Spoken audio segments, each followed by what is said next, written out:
All right, we are set to begin, everyone. Thank you so much for joining us tonight. My name is Molly Pyle. I am the head of entrepreneurship here at the Center on Rural Innovation, and I could not be more thrilled that you're all joining us for our 4th annual Small Towns Big Ideas pitch event, but this is the first year that we're actually doing it in person. Historically, this event has been virtual, so we are so thankful to our partners, Dartmouth College Magnuson Center here, and our founders coming in from all across rural America to pitch to you all tonight their innovative rural tech startups. And a little bit more just about this event and why I am so thrilled to be here with you all. It is really a celebration of rural tech entrepreneurs, and the people who they are is really the people who are they have the courage enough to go out into the world and solve a problem that they see with a business. And ultimately, that is brave, and that is something that we want to really elevate further, because doing it alone, doing it in general, in a rural place in particular, is extremely difficult, and to build a community of people who support them and want to see them win is what we're doing here tonight. So to each and every one of you, I truly could not be more grateful that you're here to celebrate and support these rural tech entrepreneurs, the people brave enough to bring something into the world that they believe can really make an impact. Again, I just want to thank everyone in the room tonight, especially our panel of investors who you'll get to learn a little bit more about, the founders who have joined us, and just so you all know, we are having it all in one experience here tonight, so by the end of the event, we will be announcing the winner of the $10,000 prize. You'll get to know who's walking home with the money, and we will all celebrate together again with a little reception afterwards. So that's what you're in for, but before we get to the fun, I want to introduce our founder and executive director of the Center on Rural Innovation, Matt Dunn.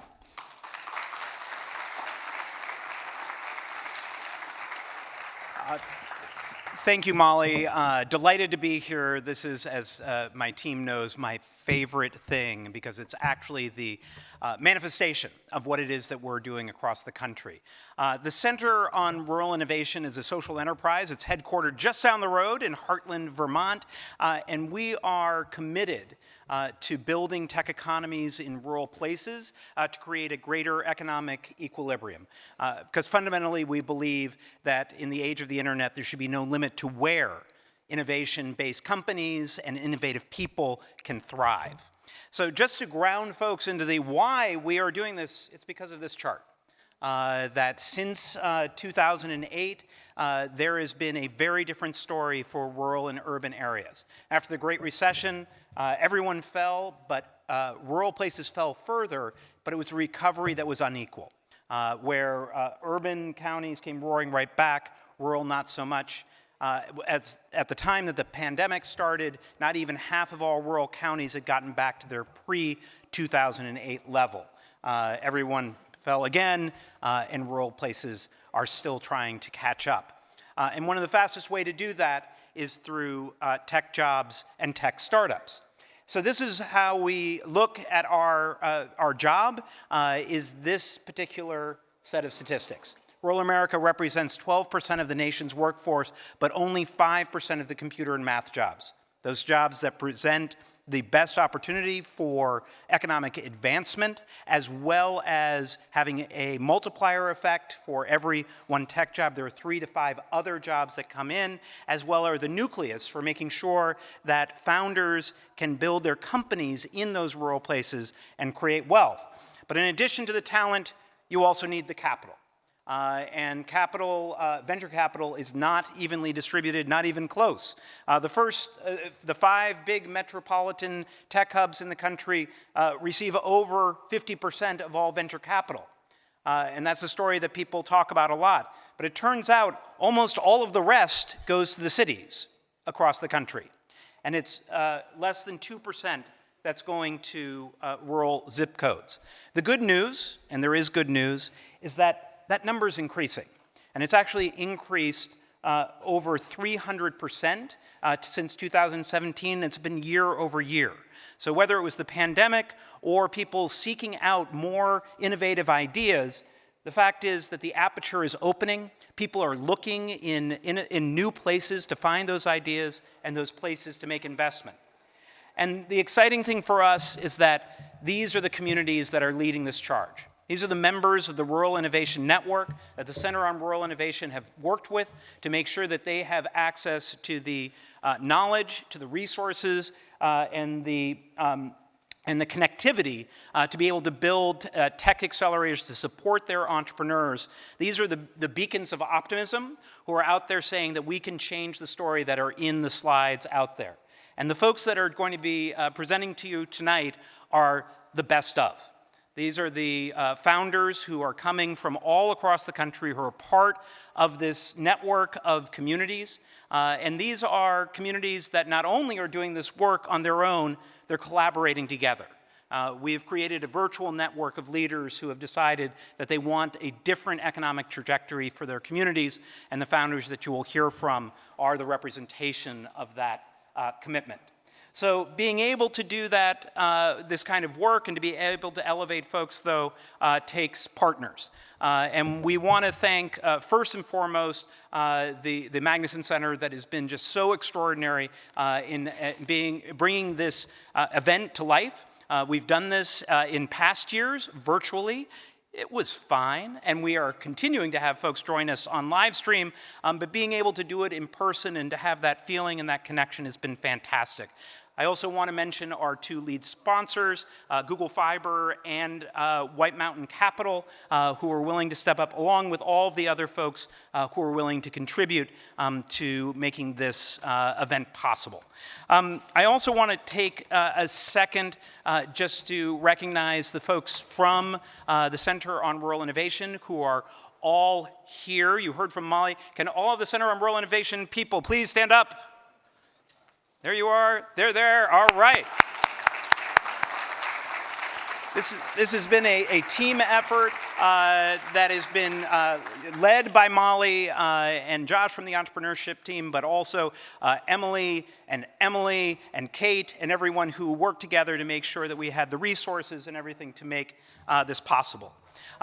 We also have some fantastic judges who are willing to go out on a limb to ask the questions and to be a part of this selection process. You can see their backgrounds here, but we have Kim, we have Jay, who's from the Corey Innovation Fund. We have Mark, who you may not be able to see, but who's the director of the Center on Private Equity and Venture Capital here at the Tuck School of Business. And Louisa, who's come down from Northern Vermont and is a partner in a national investment fund that is investing all across rural America. So we're delighted to have them. Thank you for bringing all of your knowledge and expertise and being willing to be judges, whether it's Kim, who's an expert in tech transfer, all the way to Louisa, who's seeing the broader picture of what's happening on the investment landscape. And so with that, I'm going to turn it over to Jamie from the Magnuson Center to get us rolling.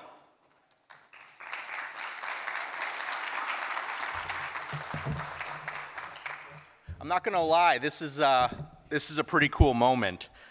Great company, great energy.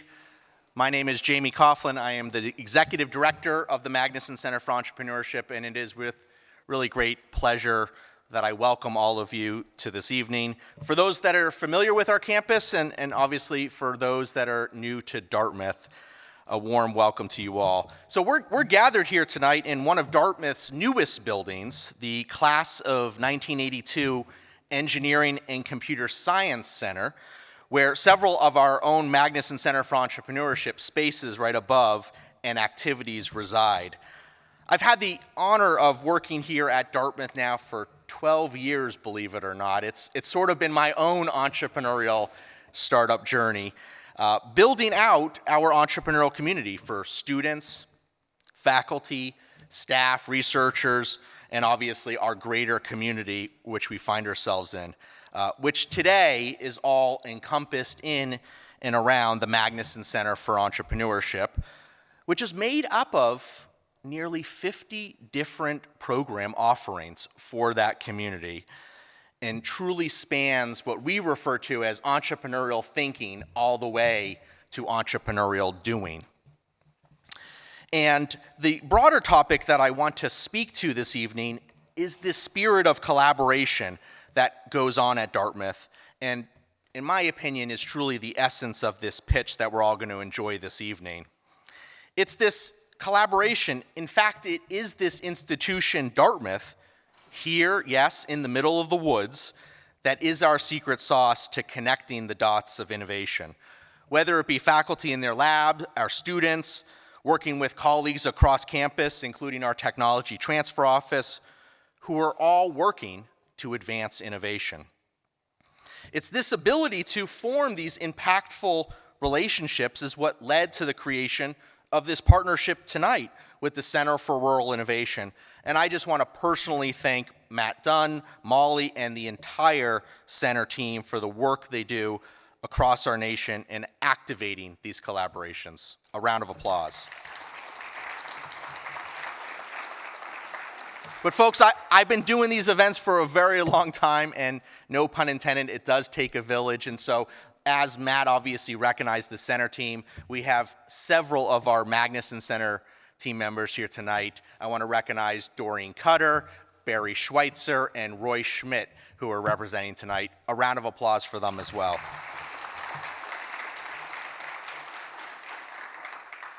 So as Matt alluded to, obviously there are challenges, yet opportunities within respect to our rural communities. And in fact, it's my belief that growing the Magnuson Center for Entrepreneurship is actually a step forward in bridging that gap. By expanding our programs and deepening our commitment to rural innovation, we're creating a powerful platform that brings together talent, investment, knowledge, all uniquely equipped to support rural entrepreneurs. We're fueling solutions that aren't just viable, but ultimately sustainable for the long run. And the power of this intersection is evident in the numerous breakthroughs we've seen in recent years. So much so in the past several years of our various startup accelerators. Matt alluded to his own network of incubators and accelerators.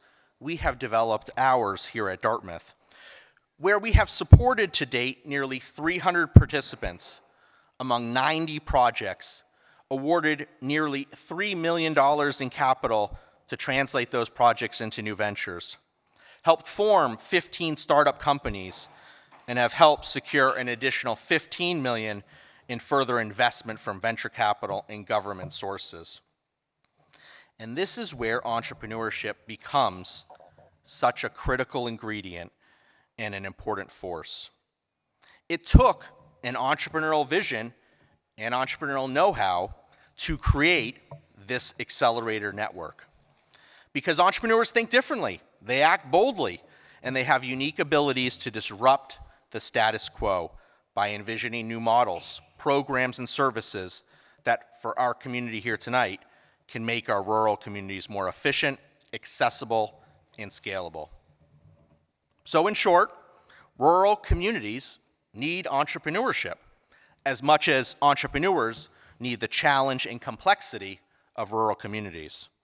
But it often takes a place like Dartmouth, an organization like the Center for Rural Innovation, to unlock these elements that are needed for success. So as we kick things off, let's recognize all those here tonight that through a commitment to walk the walk and talk the talk themselves around entrepreneurship, their own work to accelerate innovation within our communities and beyond. For it is through their vision and hard work that we have an opportunity to tackle some of the most pressing challenges in our communities today. So, folks, thank you for the opportunity to host you, to create this platform that you all can plug into. I will now invite Molly back up the stage to truly kick off the program for our founders here tonight. Thank you. All right, thank you, Jamie. So first to take the stage tonight is Marco Caliandro, co-founder of ElectGrid, a startup from just up the highway in Vermont's Northeast Kingdom. Marco is a native Vermonter and traveled all around the state as a kid as an avid skateboarder thanks to his mom, who may be watching the live stream, so everyone say hi to Marco's mom. And now joining us for pitching his startup, please welcome Marco.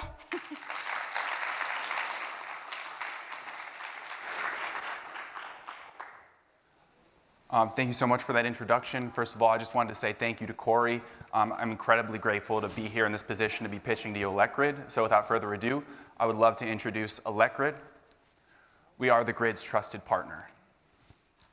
Now, I don't know if you've noticed, but things are getting a little bit more inclement outside. Storm frequency and intensity is on the rise, and climate change is real.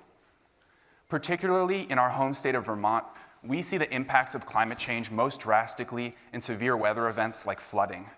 Flooding impacts our ability to function on a daily basis. Where I want to focus specifically is on public electric utilities. The reason for this being is that public electric utilities supply 80% of our nation's power to the most rural residents. Why is it then that these organizations are struggling when it comes to managing incidents and outages in real time and recording that data after the fact? To further illustrate this point, I'd love to tell you a story about Vermont Electric Cooperative. In 2011, the state received over $1.8 million in federal relief for public electric utilities. Vermont Electric Cooperative, notably one of the smaller electric distributors within the state, we believe spent well over that $1.8 million just on recovering and managing this single event. Had they had a process in place for managing their crew members, operations, as well as their materials in real time that was keeping track of their data, they would have not only qualified for a greater reimbursement check, but they would have done it faster. Vermont Electric Cooperative is not alone in their predicament and with these problems. Throughout rigorous customer discovery, I have found that there are, across our nation, hundreds of cooperatives that are struggling with their ability to manage in real time their response to these outages. Could you believe that our nation's public electric utilities are using spreadsheets, email, text messages, phone calls, and God help us, SharePoint to manage these incidents? It's a nightmare, and we've heard it firsthand from our prospective and soon-to-be customers. This is the problem that Electgrid is addressing. Electgrid is a software platform solution for public electric utilities that is equipped with a mobile application for tracking field crew members and stores all changes and resources allocated in real time for FEMA federal relief and for personal accountability and internal documentation. On screen, you can see an early build of our software platform. We began this venture specifically full-time, both myself and my co-founder Jason Callison 4 months ago, and we've already come a long way in our development. On screen, you can see our early stages of our ICS command and control structure, as well as events, plans, and emergency operations management. This is our mobile application. I have it on my iPhone right now, and it allows members of the public utilities who are in the field to give a live update about their location with our check-in feature, lunch, dinner, as well as rest. You can see on screen that their location is also visible to the operations management team within the electric cooperative. I want to talk a little bit to you about some of the collaborators and competitors within this space. There are other folks who are delivering software solutions to public electric utilities, but none of them are offering it at a cost-competitive price like Electgrid. NISC is one of the major distributors within this space, and they charge $100,000 on average to their customers. Arcos, who focuses strictly on communication, charges $75,000, and Urbint another $75,000. What makes Electgrid different, particularly from a pricing perspective, is we charge just 1/10 of that median cost for our yearly subscription fee. Additionally, we charge a setup fee of $10,000. The reason for that being is this one-time fee allows us to go in and connect with those smaller municipalities and electric cooperatives who, through customer discovery, we found don't currently have ICS command and control structures for their organization. Additionally, they lack emergency plans, which they would like with these increased storm frequencies and intensities, but they haven't gone through the digital transformation to take advantage of these tools that are available for organizations with a larger budget.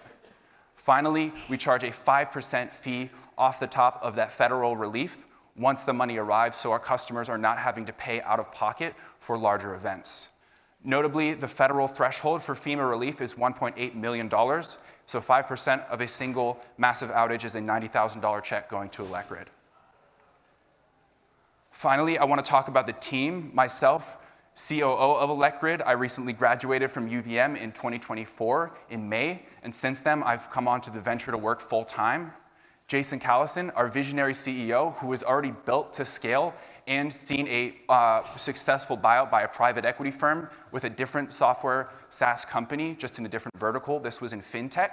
And finally, our Chief Strategy Officer, Will Jeffries, who is here with us today, who is helping us stay connected to the market with both the key stakeholders and positions we need to be in.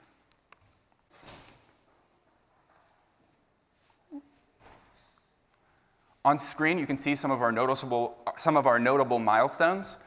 Particularly, we are excited in 2025 to be engaging in 2 distinct pilot projects, one with a local electric cooperative and one with an electric municipality. By piloting with these organizations in the early stages of our development, we can ensure that our product is exactly what our customers need and that we can scale that to the rest of our nation with the right capital and with the right team to execute. We are so excited about the traction we already have just 4 months into our venture. We've already been accepted into Microsoft for Startups Founders Hub, where we're working closely with their experts to implement LLMs and AI into our solution so that not only is this an enterprise software solution that works in real time for the problems that exist now, but we can actually predict in real time what you're going to need for your organization. We are incredibly grateful to Dartmouth for their hosting of this event, and we are incredibly excited to potentially pursue opportunities to work with their folks in AI to help build this feature. Thank you so much for listening to our pitch. Once again, we are ElectGrid, getting the right people, the right place, at the right time, safely. Thank you.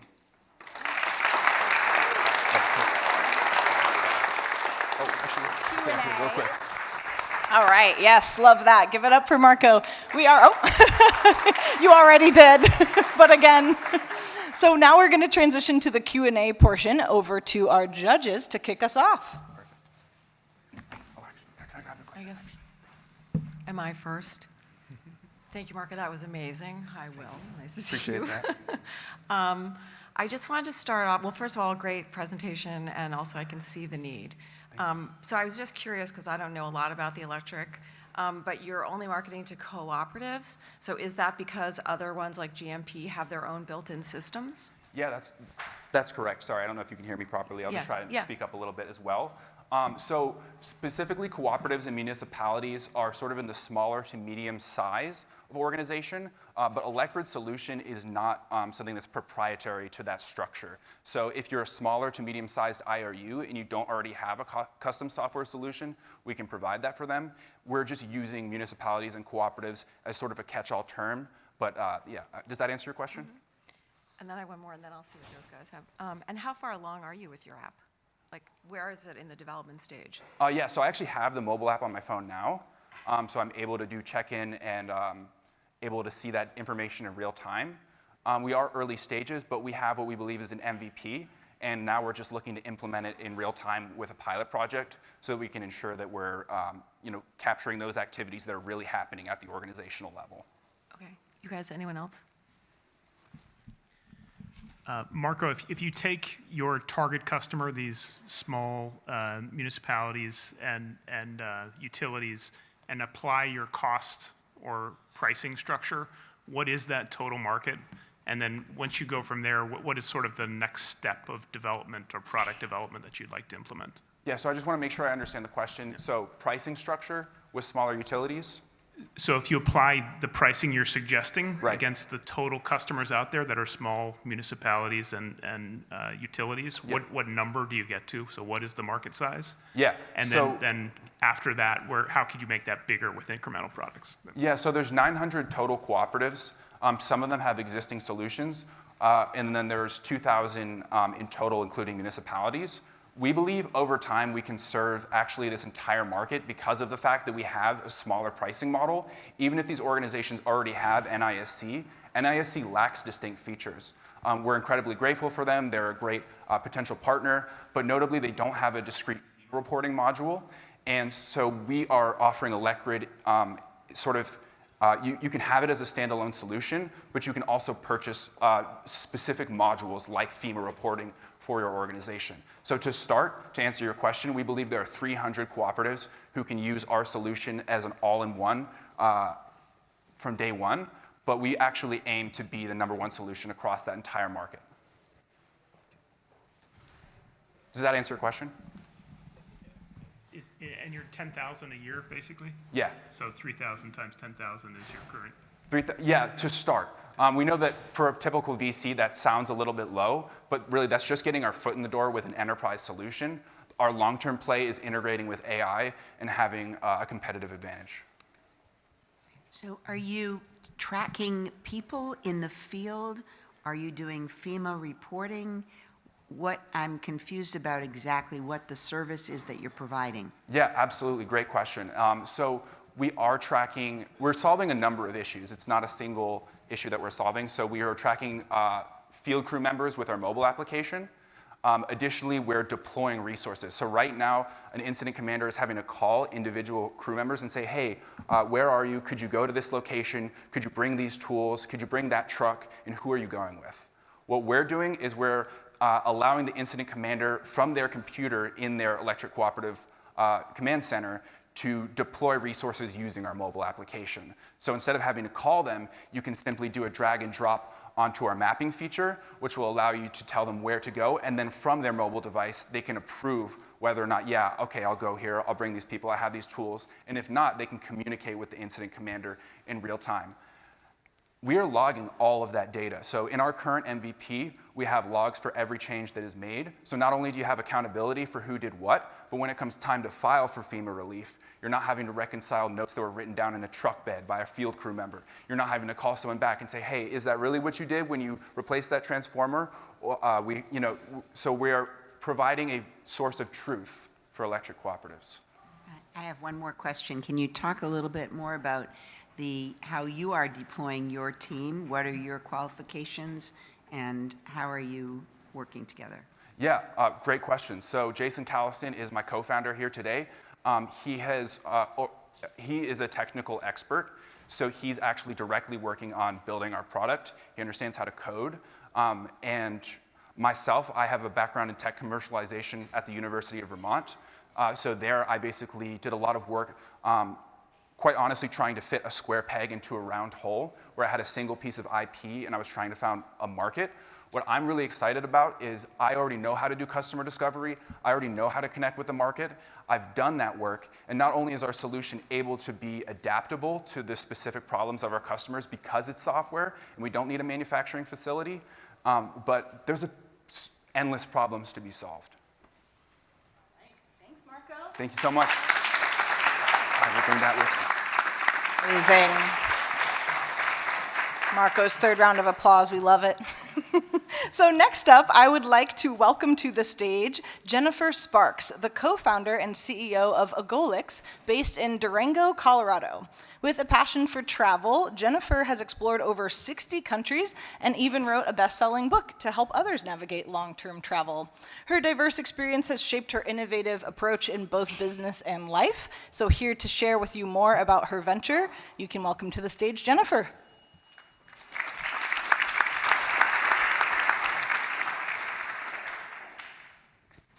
Thank you. Hello, I'm Jennifer Sparks, co-founder and CEO of Agolix, and today I'm excited to show you how Agolix helps small businesses, especially consultants, save time and scale their impact. Consultants spend 10 to 20% of their time in discovery with new and potential clients. These calls are helpful for understanding client needs, building trust, identifying opportunities, and laying the foundation for future collaboration. While this is all very important, every hour spent on discovery calls and compiling results afterwards takes away from the time the consultants have to work directly with clients. Agolix helps impact-focused consultants automate the discovery process so they can save time and scale their business. With our platform, our easy-to-use platform, consultants can build online, personalized assessments that provide tailored feedback based on the respondents' answers. Because the process is personalized and authentic, respondents feel valued and are more likely to convert. For example, one of our Australian clients helps people with disabilities find employment. They built an assessment in the Agolix platform that evaluates job market readiness and identifies challenges. Agolix scores the responses and generates a report with tailored recommendations. Before using Agolix, our client would spend 2 to 3 hours manually compiling each report.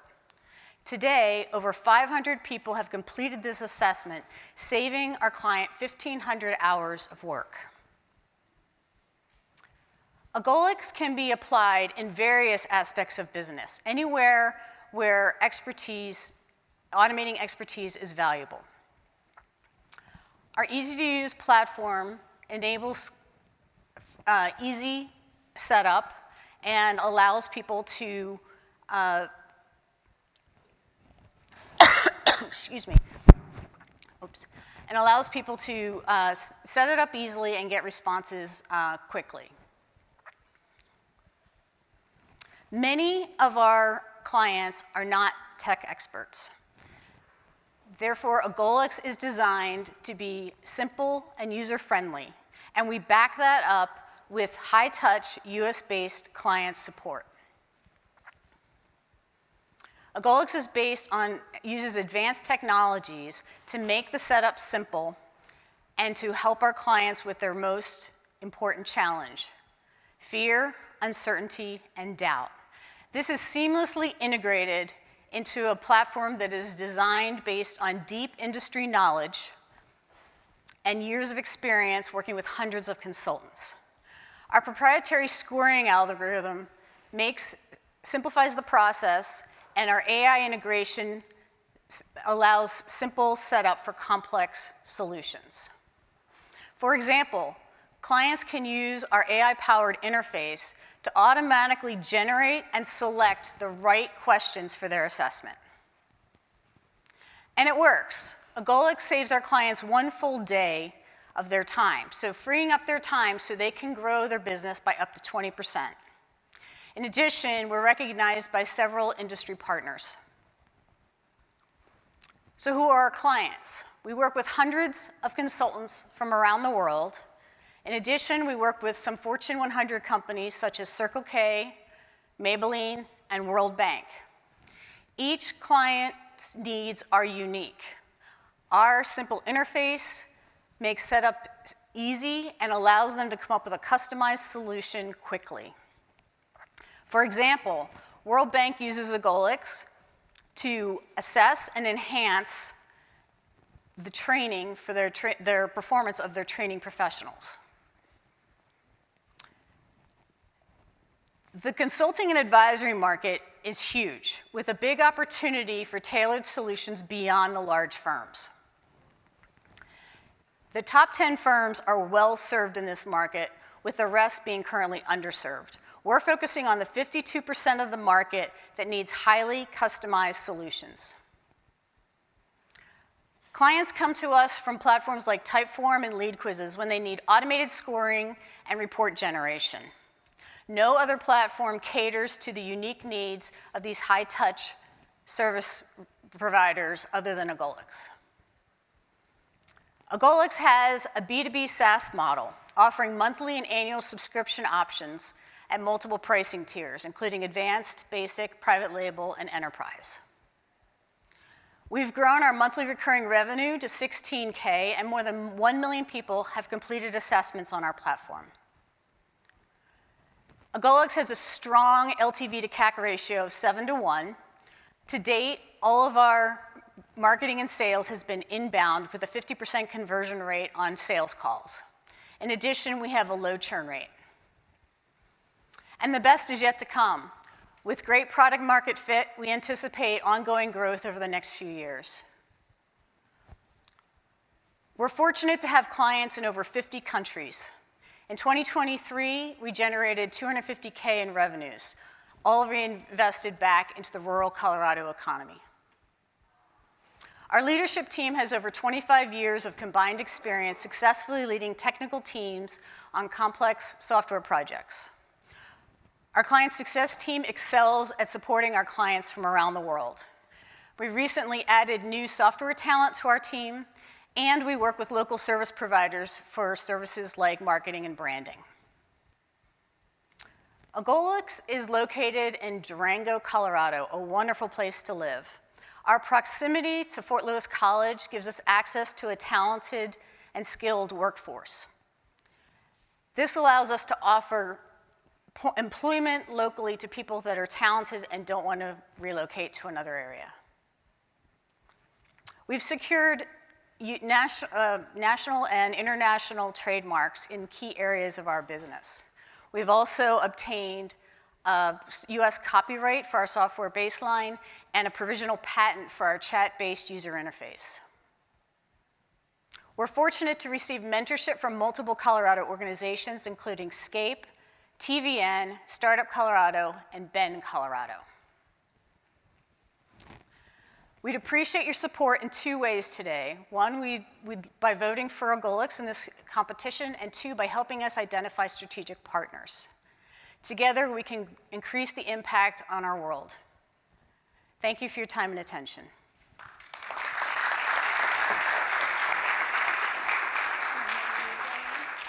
Jennifer, judges, what do you have for us? Thank you. That was a great presentation. Thank you. You're well on your way, it looks like. What's your strategy and plan for growing, and how are you identifying customers and marketing yourselves? Yes, so currently all of our customers come to us either from referral, or we do have some marketing that we do on, like on Google, for example, Google search. So right now, our main goal is to increase the capabilities of our tool, because we've actually had to turn away some clients because they work for bigger companies and they have bigger needs. For example, they want things like multiple logins and things like that. We just hired a new developer and we're working to implement some of those things. In addition, we plan to scale up our marketing and also focus on outbound sales so that we can actually go out and try to find our ideal clients instead of waiting for them to come to us. Early on, you described, is that on? Yeah, early on you described consultants, and so you threw me a little bit, and then you said, okay, not the biggest of the big, not MBB. Is there an industry specific that you're interested in? Is there a group or a segment of consultants by business model size or customer base that you're focused on? The reason I ask is I think there's a level of complexity to serving a broad or a wide base of customers. And so are you focused someplace to start, maybe, is probably a good question. Yeah, so mostly we've focused on business consultants. So typically people that have very small operations and wear many different hats, and they want, time is of the essence, and they want to be able to increase their impact by helping more people. We also have found that people like financial advisors really like to use our tool because they end up spending a lot of time, for example, in discovery calls, and they don't always get a conversion. We also have consultants that work with, C-suite individuals, and they like to use our tool as part of the delivery of their services to those to their clients. For example, since we're able to generate customized reports automatically, they can actually leave something tangible with their clients that they, as a reference of their services, and they can also use that as a beginning, a middle, and an end point to show how growth has happened through their service delivery.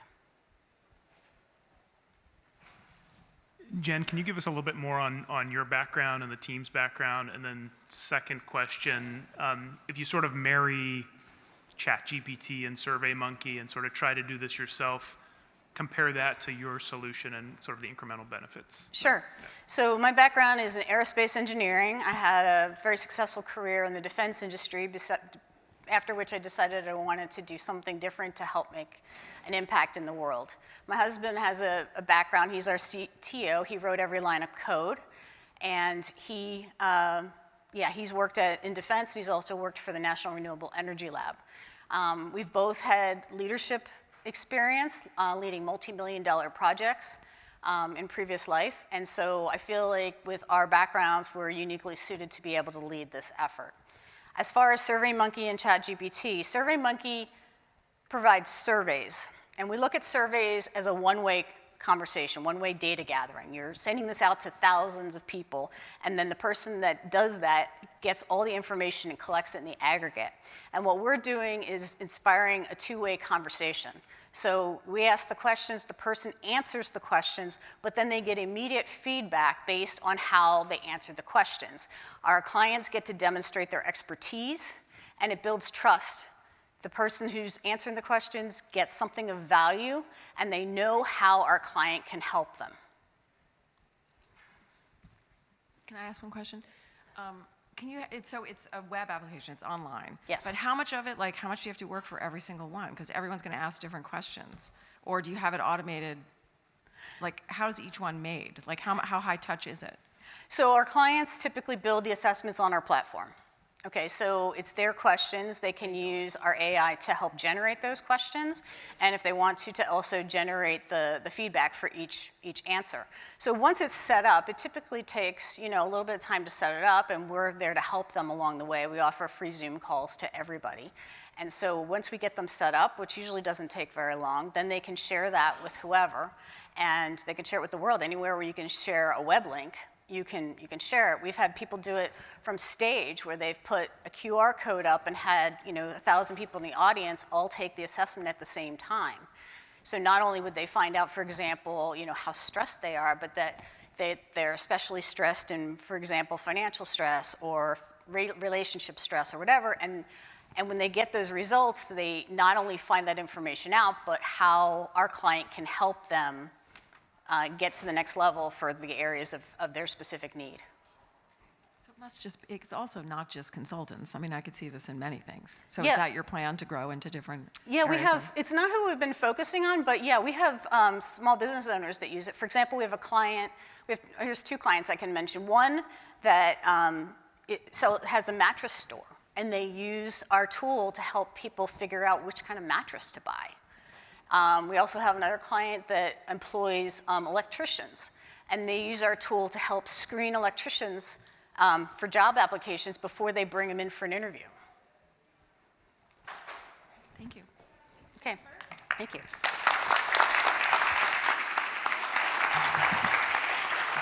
Fantastic. Next to take the stage is Najam Tariq, co-founder of Para AI, based in Waterville, Maine.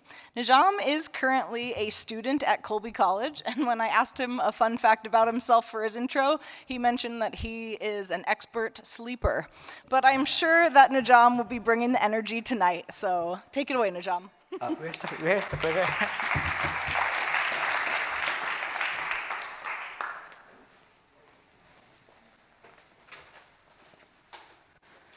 Hey everyone, good evening and thank you for being here.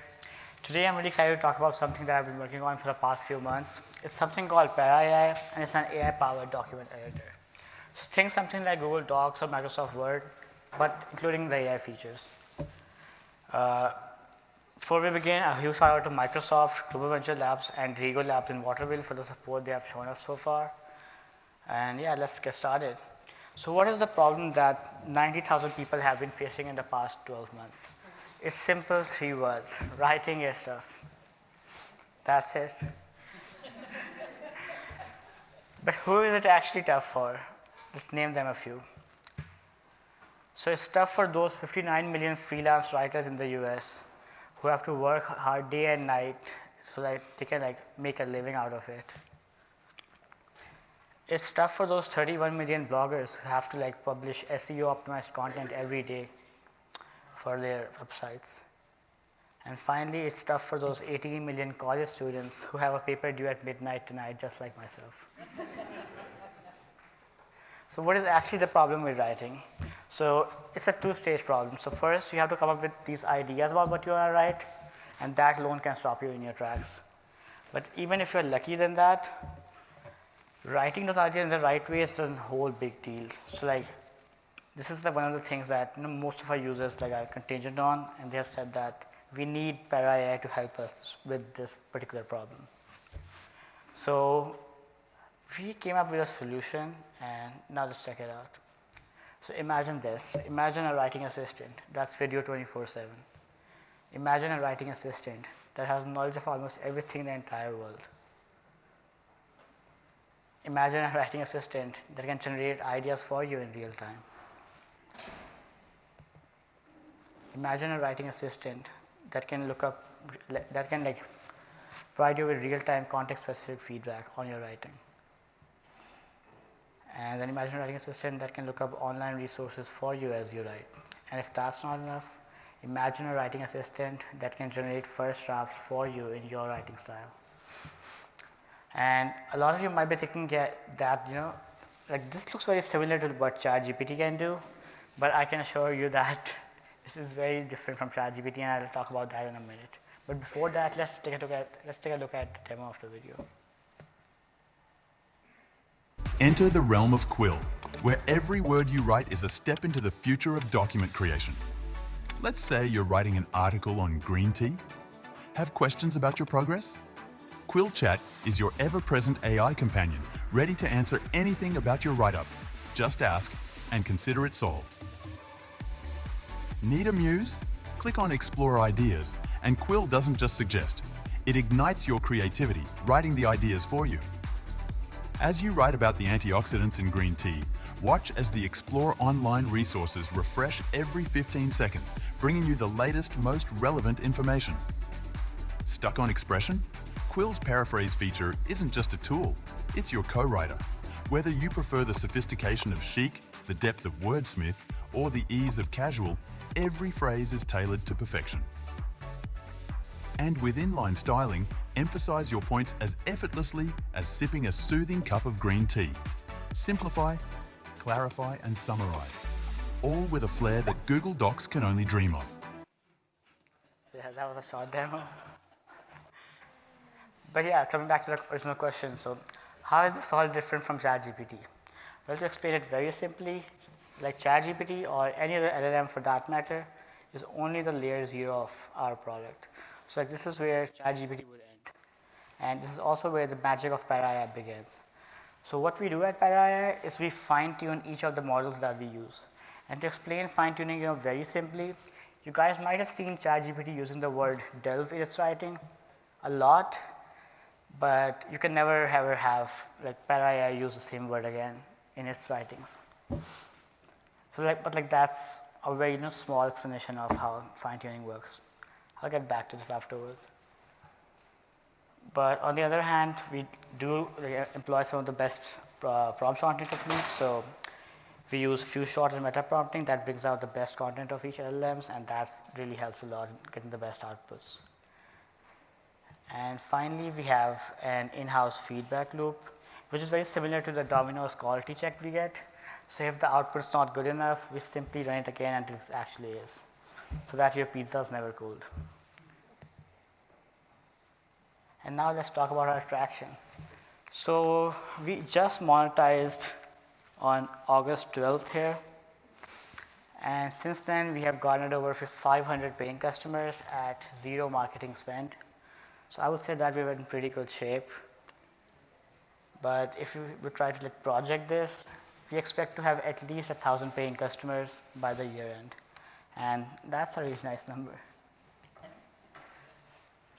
Talking about revenue, this is the same chart but for revenue, and this is a very underestimate line for the estimate, because revenue is supposed to grow quadratically or exponentially, because we have a revenue like a recurring SaaS model. So the customers who would be paying first month, they would also be paying the second month, third month, and so on. So this is supposed to be going up first, at the very least. And as for our MRR, that says 4,000, but I've just seen it hit 5,000, so that's an outdated slide.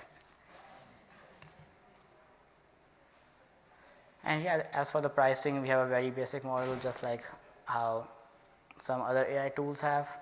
So we charge based on the product features. So we would give out a certain number of words for free, and then we would charge them if they would want to use more words of that feature.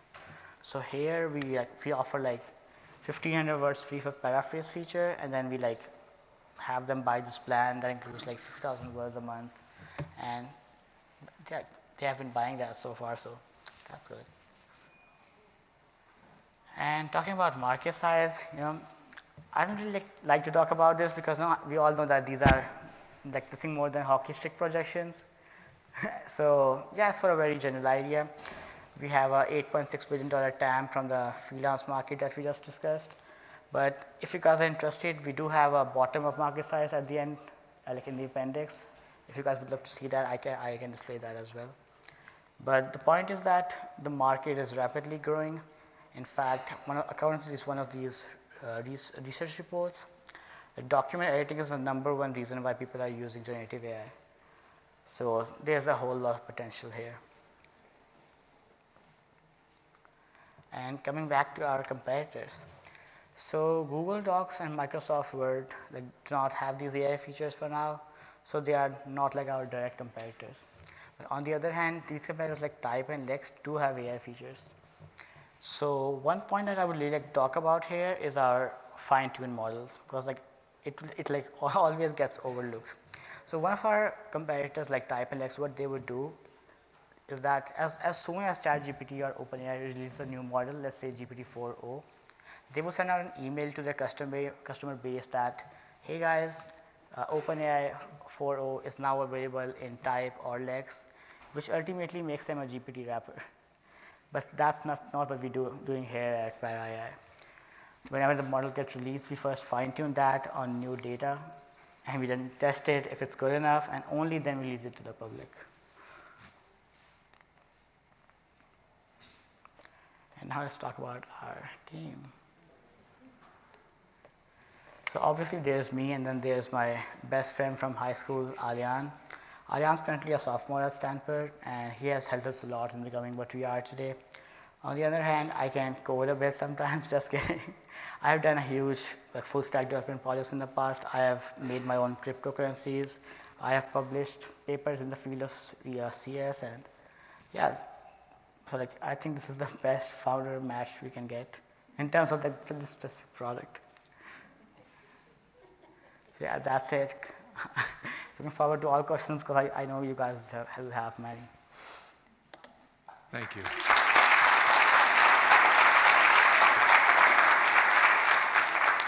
So early on you mentioned in your own style as part of your presentation. And so I'm curious what you mean by in your own style, meaning how do you tailor the writing output to the style of the writer? How are you getting that style? Where is it coming from? Yeah, that's a very good question. So have you heard about, there's this thing called text style matching, in which there's this discussion of two parallel corpora and non-parallel corpora. So basically what I'm trying to say is that if you have two pairs to fine-tune something, you would be able to do that. But if you only have a single pair of something and you need to extract some details, you might have some trouble doing that. So one of the approaches that we have done so far is, let's say that I take a sample of your writing. I would ask ChatGPT to remove all of the I would say the features that matter, how many words do you use in a sentence, how many verbs do you use, even your sentence length. There's this entire style profile that we have built in-house. But yeah, I would run your writing through that, and ultimately we would get a neutralized writing style, and then we can map that to your writing style. So we would have two pairs in the end. One is neutralized, one is your writing style, and then we can fine-tune that. So real quick follow-up then, how much content, how many writing examples do I have to input to the system so that it can write like me? So in our early testing, we have been seeing if we have enough around 3,000 to 4,000 words, those have been giving us very promising results. But yeah, as much data as we can get, that will help us in a long way. And actually, the quality of data matters a lot. So if the quality is so if the 4,000 letters are uniquely defined and they have a heading and they are all very correctly written, your model will perform a lot better as compared to, if you just like collect a lot of stuff and then put them together and then have them fine-tune. Could you tell us a little more about your current customers, how they found you, who they are, and if you've gotten any feedback from them so far about the product? Definitely. Let's go to the appendix. So this is what our user acquisition looks like right now. So as you can see here, 60% of our users come directly to the site, and that means by typing paraai.pro on the search bar, while the rest come through search, 35%, and here's what they are searching. So they are searching the entire name of the website. So like 95% of our users are coming from like organic sources. Like there are no ads, there are no nothing, it's just like people telling their friends to use the website. Do you know if they're individuals or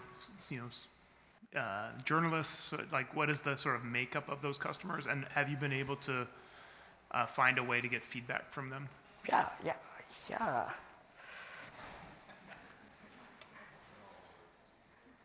So this is some random testimonials. So here was Sammy, he's also a freelance writer.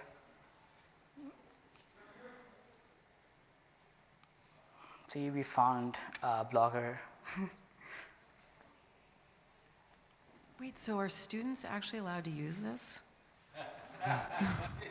Is this how you're going to write your paper tonight that's due at midnight? I mean, I might, I'm not sure. No, but are students allowed? Because I know there's a lot of controversy at the university level about using ChatGPT, for example. So how would the universities differentiate between this and a ChatGPT? Yeah, so like that's why we are working on this thing where like all the tools that you will be using in our application, the Quill writing bot, that will be recorded, and you could like probably export that. So like you will have timestamps of each of your writing, and whenever AI like starts to write something, that will also be like inside that report.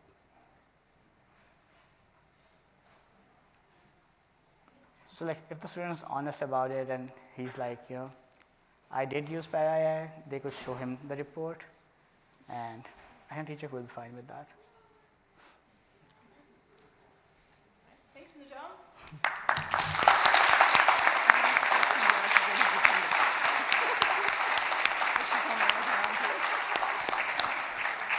I love it. Oh yeah, like someone called it a beast of a product in a good way.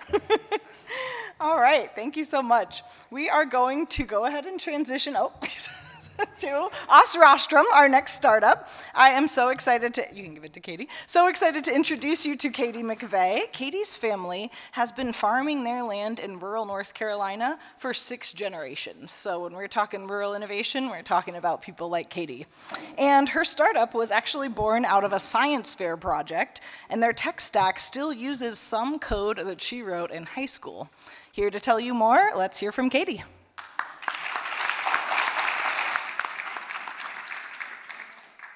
we talk about cows for a minute?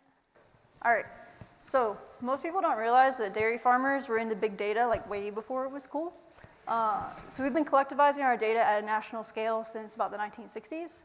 For some very practical reasons, most of those genetic evaluations have always emphasized productivity. So as a result, the modern dairy cow is basically the bovine equivalent of a Ferrari.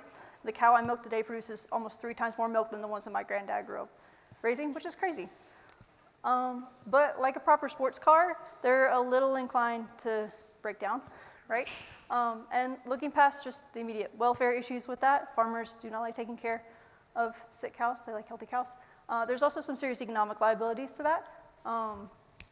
So we've got too many cows that are not living up to their genetic potential. They're getting sick, they're being culled early, and it's really hard to make money when up to a third of your production units actually never break even.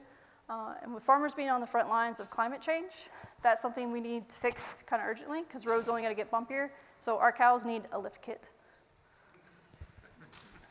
Right, so there's a lot of ways to skin a cat, but my argument is that the only way I think to approach this right now without another 10 years of research is to go for what's always worked in the past, which is structural traits. So that's things like, a straight back, strong legs. I don't know if you think about well-hung udders all day, but I do. Right? So this is how we've always tried to get healthier cows. There's a ton of scientific validation between lots of these traits, right? We know what makes a healthy, robust cow that can stand up to stress. More importantly, this is also super culturally valued. If you live in a rural place, I'm sure you've seen the livestock judging team in your newspaper. I don't have to convince farmers that this is important. The problem is that it's almost so culturally valued that the way that we transfer all of that ancestral knowledge and intuition into data for genetic evaluations is still from the 1960s. So you still have someone physically come out to your farm, visually assess your cow, and usually you're graded on these like very coarse 0 to 9 subjective scales. So there's a lot of problems with data quality with that. Because it's an actual human having to go there, there's also a lot of issues with the costs associated. So it's actually a little scary how few farmers can afford to report these back to breed associations. There's also some natural limits to human vision of how many traits they can evaluate and the traits that we can look at. There's lots of things we want to look at that we can't. So this is perfect for an AI revolution, is our argument. Okay, so for our phenomic inference platform, we start by creating a high-resolution 3D twin of these structural traits. So we are in the process of building a very fancy multi-camera system, but for our MVP, farmers can actually do it with what's already in their back pockets, which is their phone. So they would not let me bring one of my cows. So I brought my tequila decanter. Her name's Bessie. So usually takes about 5 seconds, which is fast enough for most cows. Generates actually on the edge, you don't even need a Wi-Fi connection. Go. Sorry for the folks in the back. Right, super fast, super easy, super cheap. You can get a phone off at eBay for like $300 now, it's crazy.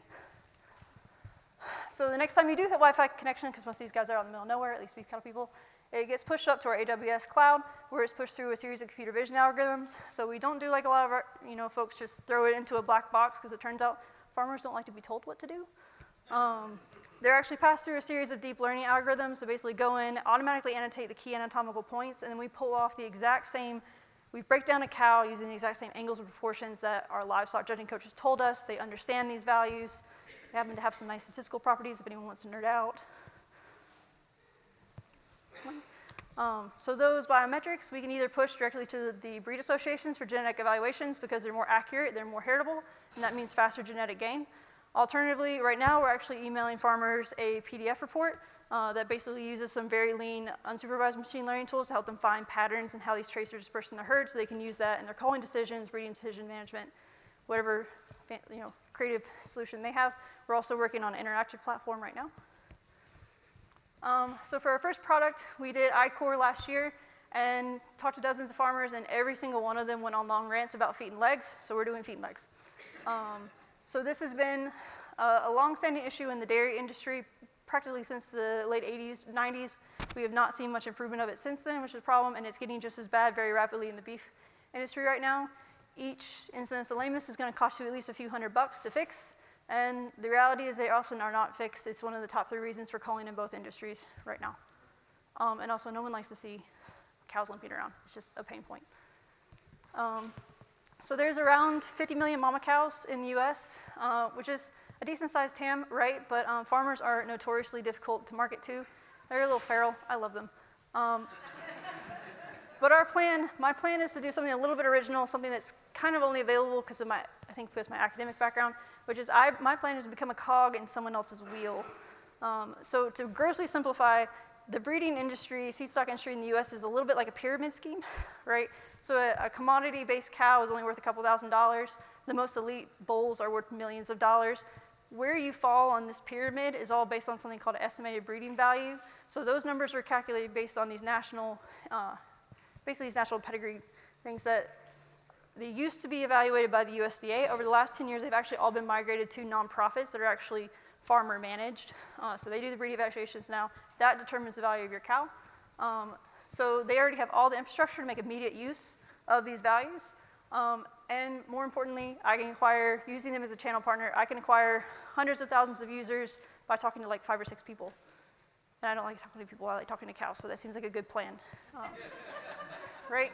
So that's the current game plan. It also helps, actually, the guy that used to cheat off my stats homework in grad school also runs a bunch of these evaluations, so that helps too. I also can't emphasize the importance of both the credibility that that gives us and also the market defensibility. If we become the new breed standard, hopefully everybody else will just go try other things. So we're also already trying to lay the groundwork for starting with this breeding play to expand into that larger market with more management-based add-ons on the back end. I did a ton of transfer learning and data augmentation in my PhD, so we're also set up to bootstrap to different species and different traits with as few as a few hundred scans. The horse people are very keen, and we know they have more money than common sense most times, so that's pretty tempting. I also have way too many beef people talking to me about udders, which is so weird to me as a dairy person, so we might have to do that. So yeah, so we had a very busy year. So we did our proof of concept, our basic algorithm framework. Last spring, we worked with the last couple of dairy farmers in my home county and a few beef guys. That went pretty good. This summer, we built out a lot of the AWS and iOS infrastructure, and we went to the opposite end of that spectrum. We did some pretty successful pilots at the largest organic dairy in the US and also one of the largest beef bull breeders, and the bulls did not kill me, so that alone is a win. Our beta app is sitting in the App Store waiting for approval. I'm pretty sure I just signed away my first unborn child, but hopefully that will get launched soon.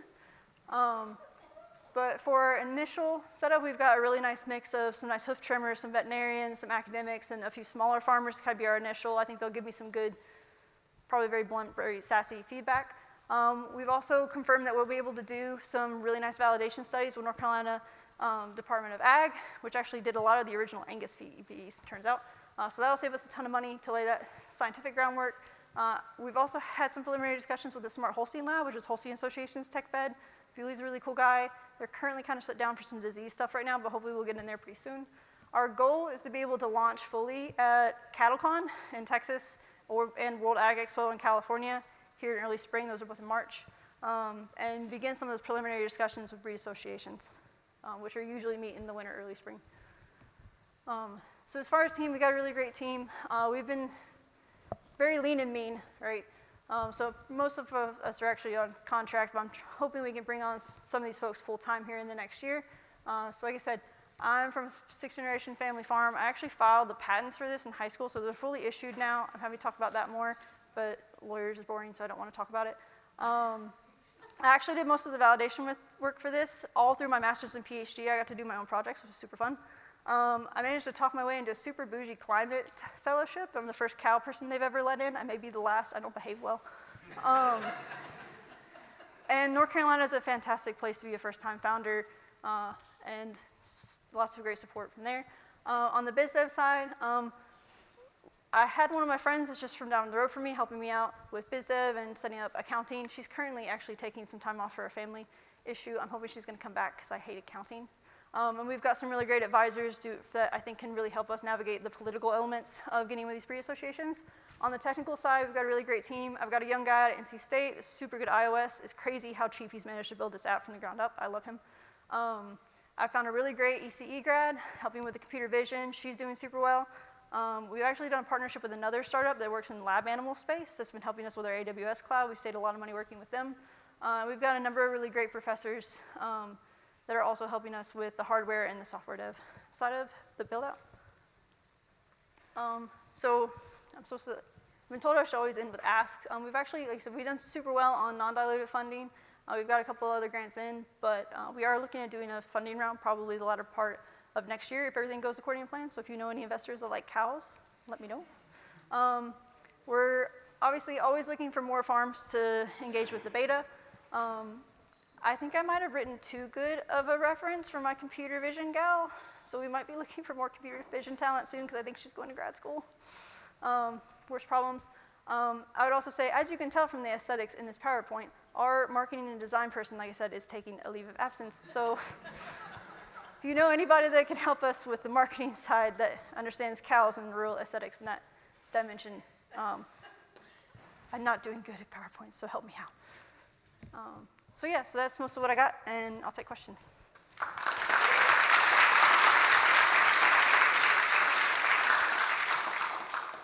From a product development standpoint, can you tell us a little more about what you need to put in place to make this scalable? And then second piece of the question, how are you thinking about a pricing model once you actually start to charge for this? Yeah, so we've got the iOS app, it's working, right? I'm just waiting for Apple to behave. We've done, the core of our AWS build is built out right now in terms of the actual computer vision pipelines. Right now we have it spitting out a PDF, which farmers are pretty happy with by email. We've actually got a really great quote from Joe on building actually a web GUI where they can go in and do more interactive work with the data and pulling up those digital twins to be able to send them to folks. I have been told they're super interested in that from like on an auction standpoint, be able to be like, okay, you bought this bull, here was his feet when you got him. So we're exploring stuff with that right now. We're also actually building out we're almost done with an annotation portal because I've been talking to the guy that's the livestock agent in my county, convinced me that I should hire the livestock judging team to do our annotations for us. So I think that's gonna work. My cousin's son is testing it right now, Bo. We'll see if that works. But yeah, we're pretty much ready to go on that since we're at MVP. As far as scaling, like I said, a lot of my research work was on transfer learning and data augmentation. So like I said, we can get a new trait up and running with as few as a few hundred scans, which data access is always the biggest problem with this. And basically the game plan is stuff will be launched in the cloud for the first year so it can see lots of different farms. It can get that resiliency built in, and then once they stabilize, we push them back onto the phone so you get fully real time, which will allow us to do more of that on-farm management work, and that's the framework we're gonna use for all of the traits. As far as pricing model goes, that's a great question. We have a consultant that I'm working with right now that actually did product dev at Transova for a while. On the genetic side, we're thinking, we've optimized a lot of our algorithms already. It's taking like fractions of a penny per hoof for everything on the AWS cloud. So, we're thinking we can manage it for $1 or $2 a cow a year, which should be affordable to most folks. And like I said, the upfront cost is kind of where we have a competitive advantage. We're not making everybody buy $5,000 multi-camera rigs just to start playing with the space. So. You showed a chart relatively quickly where you're going to move over into other potential areas of business, other animals. There you go. How realistic is that? The timing of that, perhaps? You said now just recently $1 per cow. So is the pricing model going to be the same across these other species? $1 per cow. I can't do the number of cows in my head right away, but I don't imagine that's billions. That's millions, maybe. Yeah. So like I said, part of the key to this is the bootstrapping. I'm probably gonna make the horse people just pay more because I know they can. Quite frankly. So the iOS app is not trait dependent. So we don't have to change anything in the iOS app to bootstrap to a horse, to bootstrap to an udder. You might need a longer selfie stick for the udder, but anyway, right. I do like my face most days. Right, and so in terms of the data, like I said, we can spin up a new module for as few as a few hundred scans, right? I can get that, my farrier will probably get that for me next year as soon as we spin it out. Now that we've kind of got the core, we figured out the core infrastructure for the AWS, like everything's Dockerized, it's kind of just a few tweaks and then running new data through, and then you can do the transfer, I think it should go well, time will tell. But like I said, we did build this with bootstrapping in mind, if for no other reason than I felt like I wanted my PhD to be useful. Talk about adoption and barriers to adoption, and to be blunt, is it a problem that you are a woman? No, honestly. The farmer's the head, but usually the wife is the neck, right? That's kind of, they're the ones doing the books and the breed registrations anyway. I love the ag industry. Like I said, they can be a little feral and gruff sometimes, but I can be feral and gruff too. I've gotten a lot of great feedback. Like I said, I actually was originally doing facial imprint stuff, which is, to me, more scientifically interesting, but since we switched to feet and legs, this is such a big issue on both sides of the cow industry. I've gotten a lot of support, both on the academic side, from folks like NCDA and some of these NGO type players, and the farmers have been giving me lots of great feedback. At the end of the day, it is a business. They do still have to make money, but that's one of the reasons we switched from, I had to put my ego aside, not do the fancy multi-camera rig, which we will because it will make sense for a few of them, but anybody can afford one of these, and that's actually, sometimes I feel a little silly being like, yeah, we have an app, right? But they can afford it, anybody can afford it, and that's, the more I talk to them and take in their feedback, the more they seem to trust me, so I'm pretty optimistic. And like I said, I haven't actually gotten kicked in the last year, so. Well, I did get kicked once, but I wasn't doing this. That was a cheap shot by a heifer, so it doesn't count. Thanks, Katie.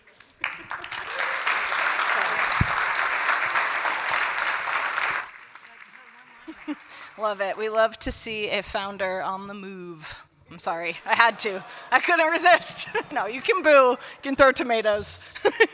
So our final founder pitching tonight is Vernon Lalone, co-founder of Wave Lumina. Vernon hails from his hometown of rural Traverse City, Michigan, where they are actually having a virtual watch party tonight. So everyone wave to the folks on the live stream. Woo! Traverse City, 20 fathoms. All right, so he has completed the Traverse City Bayshore Marathon twice. Whew, could never be me. And he's an outdoor recreation enthusiast, and you will see his love for the environment and nature shine through in his product. So let's hear from Vernon.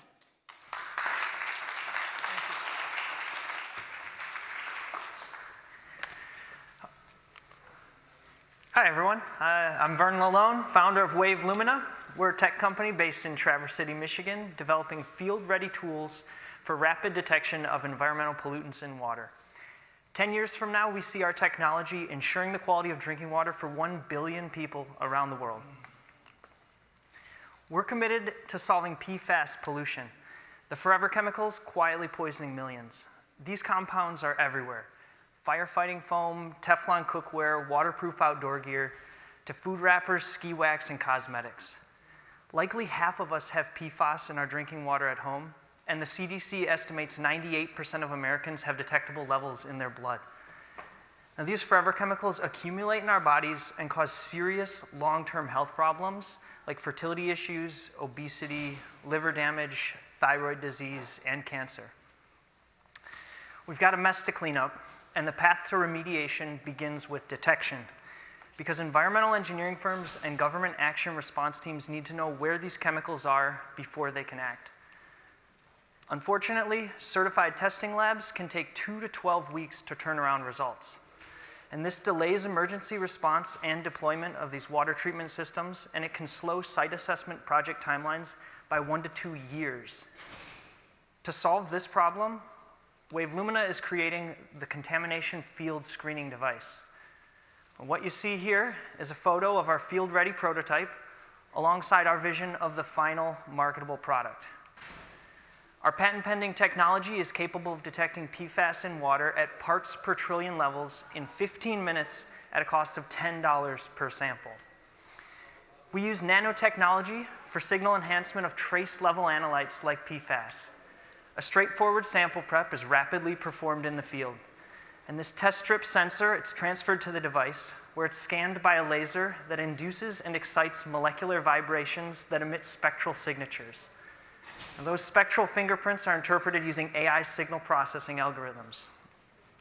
Our final product will be a rugged handheld spectrometer with a user-friendly interface that enables real-time measurement of PFAS in the field.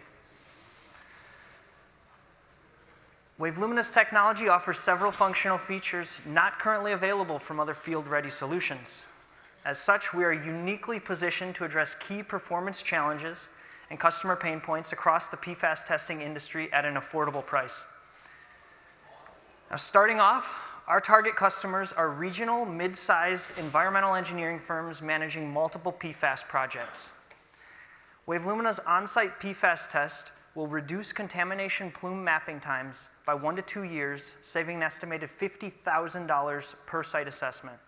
And once those site assessments are complete, our technology enables rapid deployment of the water treatment systems, reducing setup times by 1 to 3 months and saving an additional $15,000 per project. Now, we've already started working with engineering firms on projects at major airports and military bases, locations where firefighting foam has been used extensively for training drills. This is the 5% of the PFAS market experiencing the biggest problem and currently receiving the most government support. But this is just the beginning. We see a future where municipalities around the world use our technology on a recurring basis to test and ensure the quality of drinking water for all. Ultimately, our platform technology aims to serve a significant portion of the broader multi-billion-dollar environmental testing market. from PFAS to petroleum to pesticides and beyond. Wave Lumina's progress is driven by our team's experience, agility, and the technical skills necessary to develop and commercialize this groundbreaking technology. I bring 10 years experience leading analytical chemistry research and development projects focused on quantitative laser spectroscopy and PFAS mass spectrometry. My partner, John, he's got a PhD in computer science engineering, specializes in AI signal processing, software and hardware product development. With the support of our regional business development ecosystem, we are blessed for the opportunity to grow Wave Lumina in Traverse City, right in the heart of Northern Michigan's blue economy. We're working with Northwestern Michigan College. We now occupy a 600 square foot chemistry and photonics R&D facility right on the edge of the Traverse City Airport. Together, we're planting the seeds of scientific innovation, creating solutions to protect the future of our precious water resources. And that's why Wave Lumina was founded. In the past year, we've generated over $50,000 in consulting revenue. We've filed 2 provisional patents. We've participated in Aqua Action and Michigan State University's Conquer Accelerator. We've submitted three grants proposals for federal R&D funding to drive our efforts forward, and we'll file a utility patent early next year for our technology. Now, we've got support from major engineering firms and government agencies who are very interested in our solution. We're already receiving field samples from multiple industry stakeholders who are committed to supporting our research and development efforts. Next year, we're going to take our technology out into the field, working with these folks as an on-site testing contractor. Through these paid pilot programs, we'll work with 10 to 15 strategic customers across various market segments, refining our product to best serve their needs as we develop our preliminary manufacturing operations in 2026. And 3 years from now, Wave Lumina aims to be on track to sell at least 100 of our devices per year. And once we're selling our devices and we've got our product out on the market, we'll have 2 main revenue verticals. We've got the sales of our device, along with recurring sales of our consumable test kit reagents. And while our focus is on PFAS now, our platform technology is poised for future expansion into other impactful applications, like pesticides, pharmaceuticals, and microplastics. So, we're seeking key partnerships and $750,000 to support the commercialization of our technology over the next 2 years, to fund prototyping and sales during our pilot programs and support our preliminary manufacturing phases. And we'll seek additional funding to scale production operations in 2027 and drive our B2B sales. And we'll use any prize money from tonight's event to purchase equipment and materials that will bring us one step closer to field readiness and one step closer to a cleaner, safer future for all. Thank you.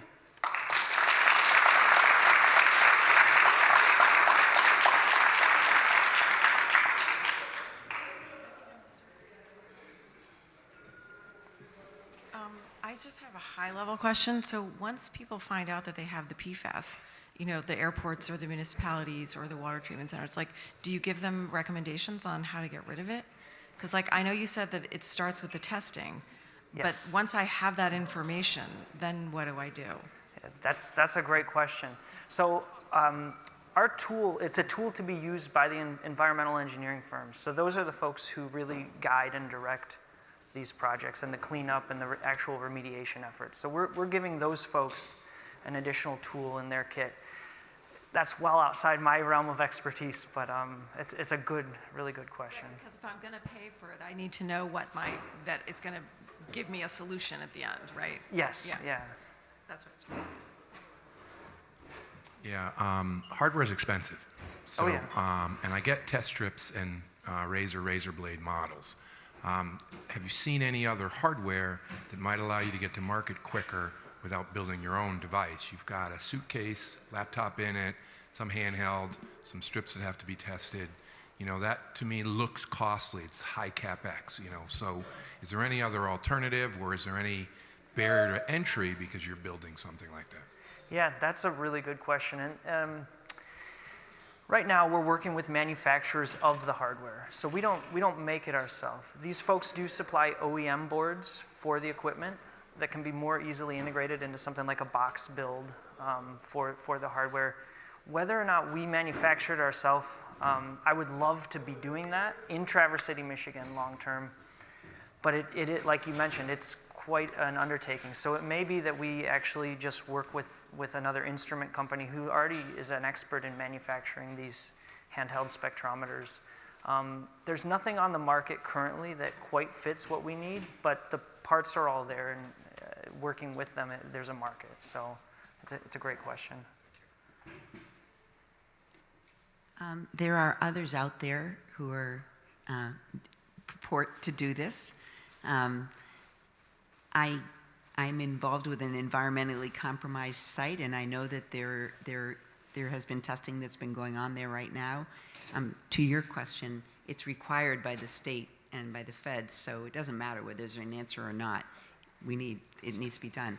But, for example, at MIT right now, there's someone who's come up, announced this sort of thing. So talk a little bit about the competitive landscape. Oh, yeah. So there's a lot of academics that are coming out with these PFAS sensors right now. There's a lot of university labs, and there's a lot of government funding that's going towards this stuff. So it makes sense. The grants are there. The EPA, the Department of Defense is one of the biggest agencies that is pushing funding for this R&D. There's not too many commercial companies right now. So we've got one out there. They're actually based in Vancouver, Canada, FredSense. They're probably the leading commercial company. They've been around for well over a decade now, but they've got other types of field testing, and their PFAS kit's not actually commercially available on the market yet. So there is no field-ready solution that's commercially available currently. But yeah, there's a lot of folks that are working towards that. So it's there's a need, and we're one of the teams in the race. So.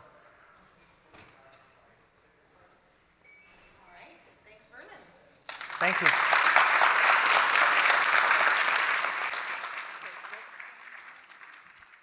That was actually our last pitch for the evening, so I'm now going to ask our judges to get on up and head with me to the deliberation decision room where it all happens.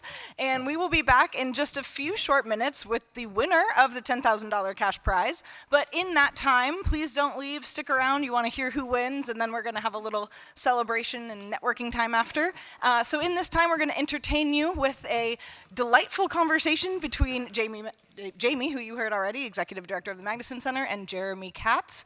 I will welcome them to the stage for this conversation, and we will be back very soon with a fun decision. That's great. Thanks, Molly.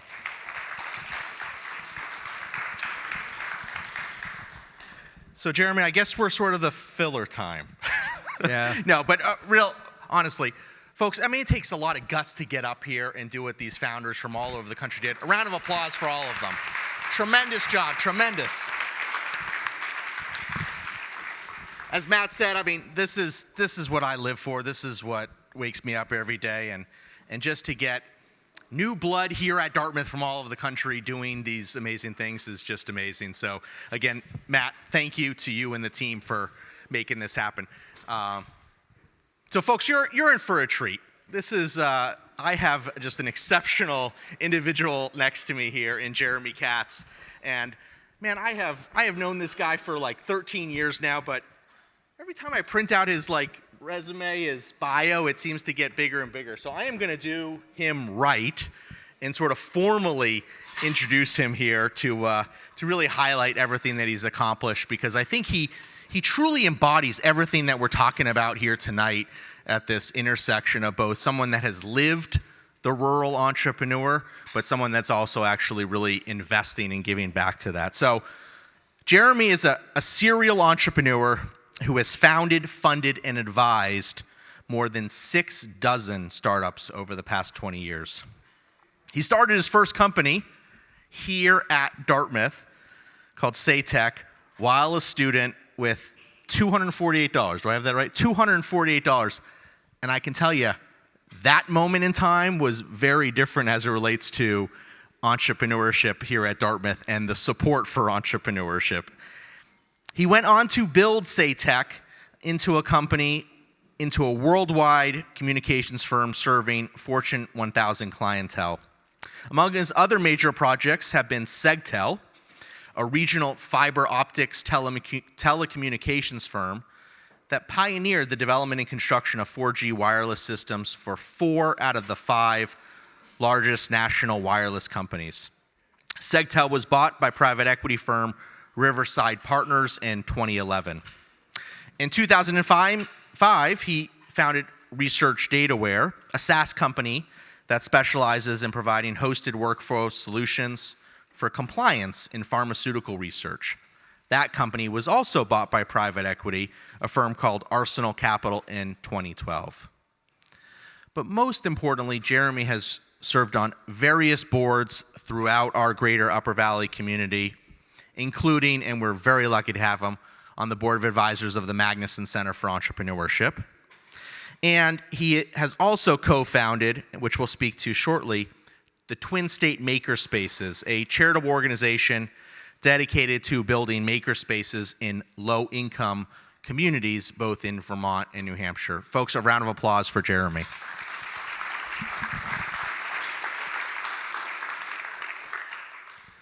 We're going to free-go it now. So, I mean, Jeremy, I think the arc of this conversation tonight is you, as living in this rural community for much of your life, building entrepreneurial endeavors, and that's, I think, where we want to start the conversation. So help maybe orient the audience, quite frankly, to, I think, both some of the advantages and maybe disadvantages that you have experienced over your time with the entrepreneur hat. Yeah, sure. And I want to make sure you don't find out that there's booze behind that screen, because you might stampede me and sort of lose interest. But there is. Yeah, I know.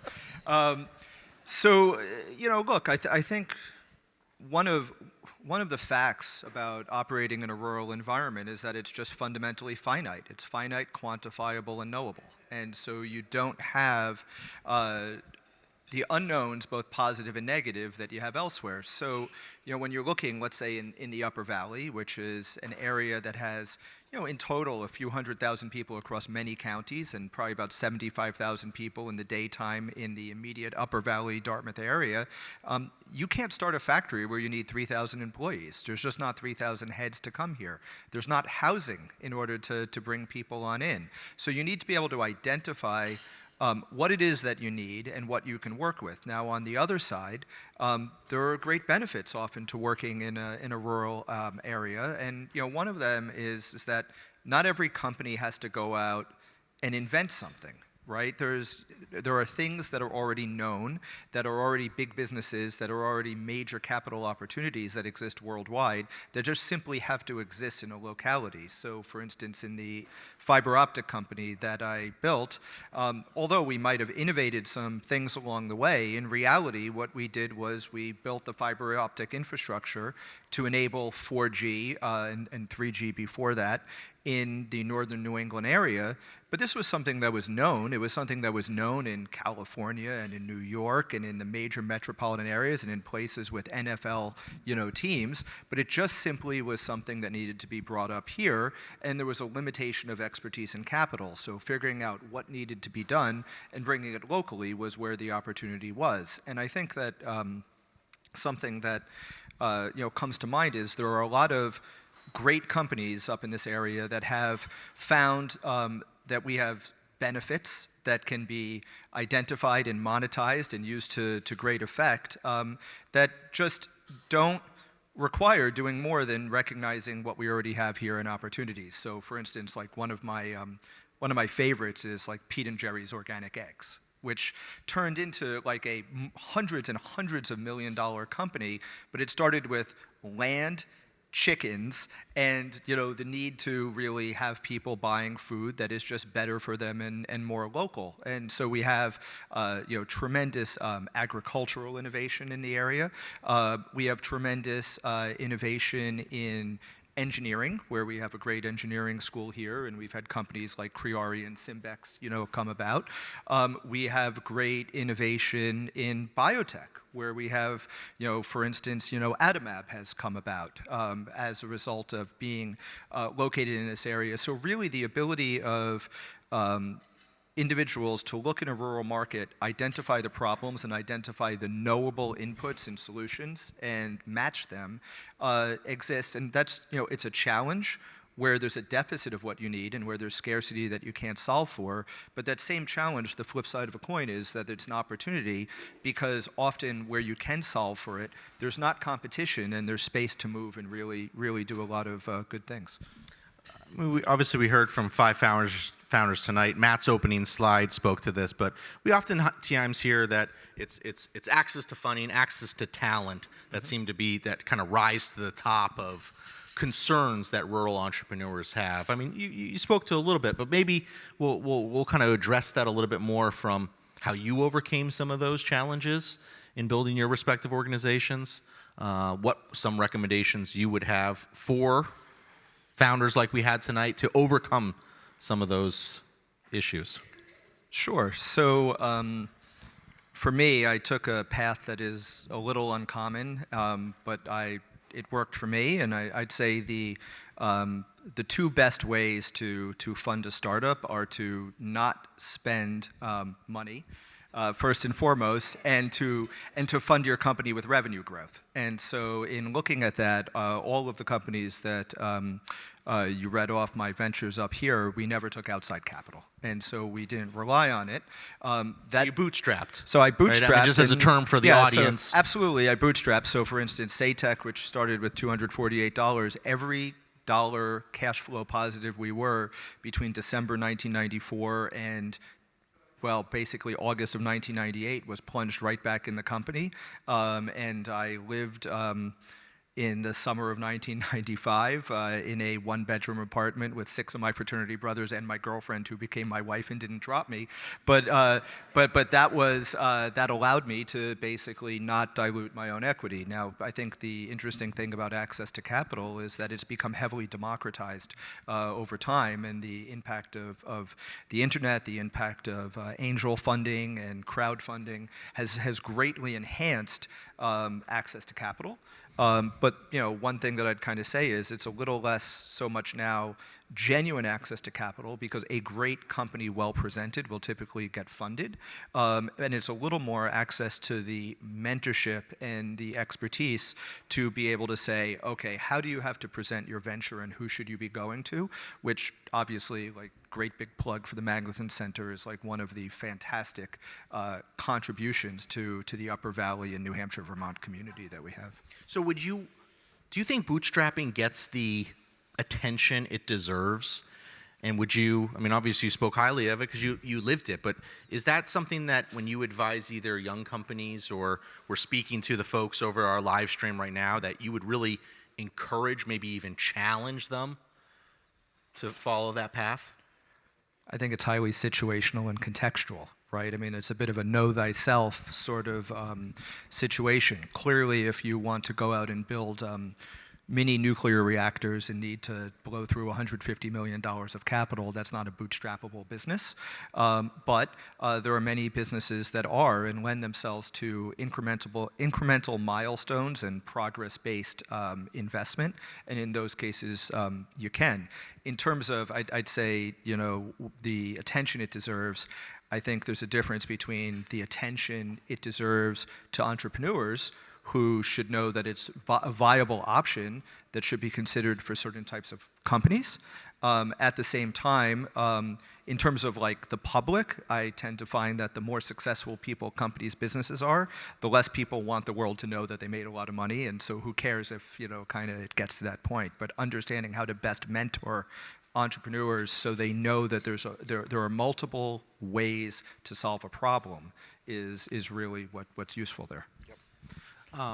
So let's switch gears for a second, because I want to maybe move into the second phase, which is your investment in, obviously, the rural community that you find yourselves in. And one of your passions, and I've had the good fortune of interacting with it, is the Twin State Makerspace that you helped get off the ground, found, and still nurture to this day. What was the passion behind that, the impetus of it? Well, so I'll say it kind of twofold. So the initial trigger for it was my partner and I, who built Segtel, which was a fiber optic business, sold it to private equity. We did a 14-month transition. That transition came to an end, and we moved on out of something that we spent over a decade building. And I was just frankly extraordinarily sad about the possibility of not hanging out with my partner anymore. And he was a maker, and he was interested in building space, a maker space to go do that. And I just wanted to hang out with him. So honestly, I'm not an angel. I just wanted to be with one of my best friends.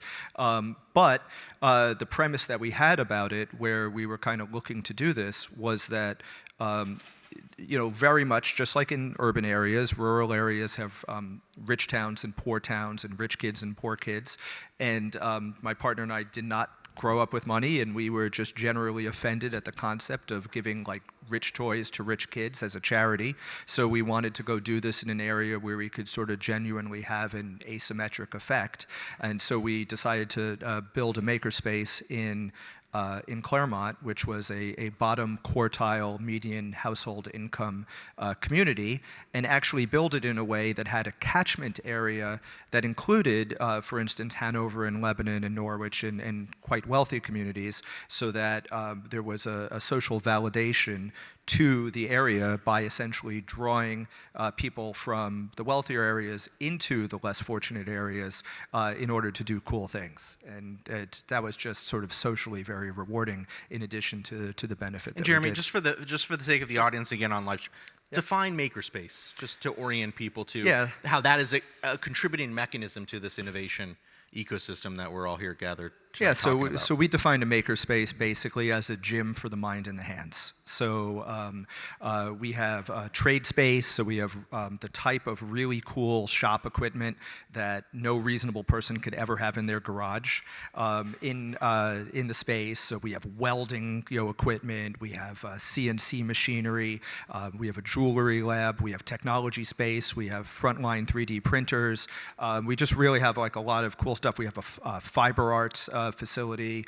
And so we bring this all together. It's about a 12,000 square foot renovated mill building. And we bring it together in an area where different people with different disciplines can come together and essentially learn and share each other's trades. But what we also provide is we provide a platform for people who know how to do things to teach those things on an open enrollment basis to the rest of the community. So in effect, we enable individuals to become entrepreneurs in running their own micro business of knowledge conveyance. And obviously tonight we were exposed to what we would maybe refer to as tech-heavy founders and opportunities. But I think what happens at a makerspace that maybe involves a little bit more creativity, artistic side, is just as relevant and really important for all of us to kind of be aware of and additionally support. So Jeremy, kind of the final of our conversation here, obviously you got Matt and I in the room and we're trying to contribute to growing this ecosystem, but say you had some elected officials, maybe the governors of our respective areas. What are some things you're encouraging them to at least consider to literally further kind of accelerate rural innovation and entrepreneurship in our world, as well as obviously a model maybe that can extend to other places around the country? Well, look, I think New Hampshire and Vermont have two very specific demographic problems. And the first problem is retaining youth in their 20s into their early 30s in the area. And so we provide a just really overwhelmingly wonderful environment to raise kids. And then we send highly competent, happy kids to go contribute to someone else's economy. And we want to be able to retain that youth here. And the second part of it is that, and the term sort of used by politicians over and over is the silver tsunami, but we have a very much aging population at the same time, and we had to have solutions for how we properly engage and stimulate an aging population in order to also be able to be involved and contribute. And when we kind of look at that, and I look, for instance, at the makerspace where we focus on both of these things, what I would want any kind of elected official to do is to say, how are we allocating our funds in large part, we spend funds often to run with our winners, but then we wonder how we created some of our problems by failing to neglect where we weren't doing well. And what we really need to do is understand how we're going to solve the problem of being an attractive place for 26-year-old single individuals to stick around and have rewarding social lives and afford housing and be able to go out and really be productive in a community, and also have our aging and elderly continue to be an active part of the community up here as well. Excellent. And you have our 5 founders here, our 5 teams. A final thought of maybe encouragement from someone that has obviously been in their shoes, has sort of seen the path through. What would you say as a final kind of thought? The market is the only truth, and every single thing that I have ever learned is from getting the crap kicked out of me and failing. So just go out and have a lot of live fire exercises and get smacked around, and you're going to be better for it. You heard it here first, folks. Round of applause for Jeremy.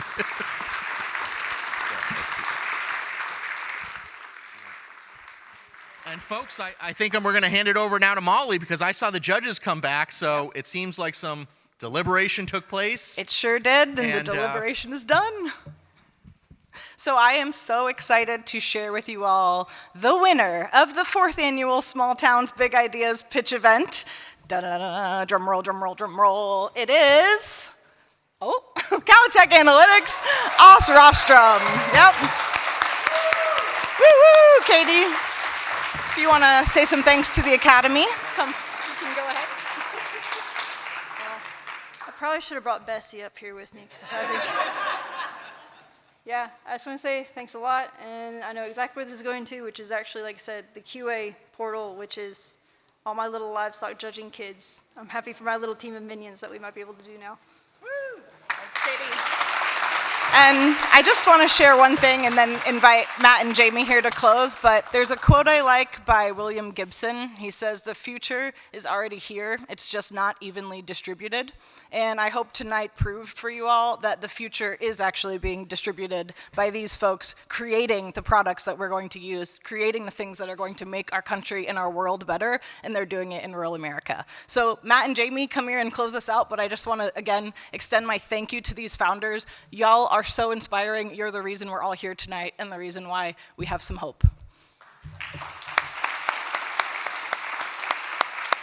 And I also just want to say that if you can't tell, Molly Pyle is an inspiration for all of these founders, for the folks who are supporting the founders and doing it not just in one place or 2 places or a couple of states, but all across the country. And she brings her heart and soul to this particular competition. So, Molly Pyle. And I want to thank all of you for coming out tonight, for giving this a shot. This is the first time we've done it in person. It's great to have an actual live audience for folks to be able to respond to and to be able to connect with. Thank you so much for the judges for making that tough decision with a number of different folks who are coming out there. It's kind of a thankless job to be a judge, but we really appreciate the thoughtfulness and the questions that came. And I want to thank Dartmouth College and the Magnuson Center and Jamie for making this possible and making this reality. So thank you. No, and so I think we switched the program now to one of celebration. I mean, obviously we have our founders and our teams with us. We have a wonderful network. Yes, behind me we have drink and food, and so we are going to carry this into a reception. And I think our plan also, Molly, if I'm correct, is we're going to invite our teams up to do a formal photo to really kind of celebrate this moment. So on behalf of all of us at the Magnuson Center in Dartmouth, thank you to the Center for Rural Innovation for your enthusiasm, for activating this across the country, and having an opportunity here to celebrate with all of you. Have a great evening. There you go. Excellent. Excellent.